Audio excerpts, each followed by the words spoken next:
Welcome to the Rim Break Rodeo. We hope this video helps. You start by powering the Apple Watch off and removing the band. This prevents movement and protects connectors. Once done, place the watch face down on a soft cloth with the digital crown oriented so you can access the case seam. Use a tri-point screwdriver to remove the small screws, keep them organized. Make sure to have a plastic pry tool ready. Gently warm the adhesive edge with low heat to soften it so the display will lift without cracking.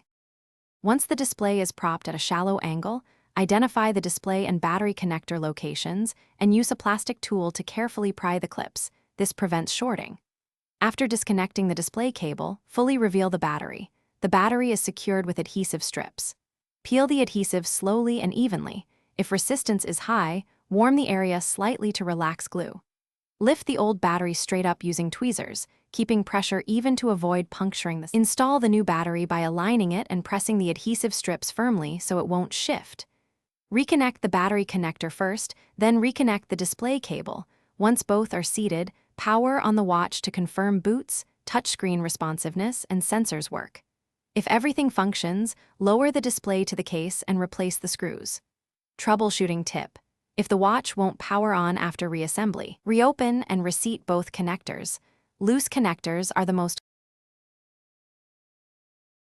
Thanks for watching. Consider subscribing if we helped you.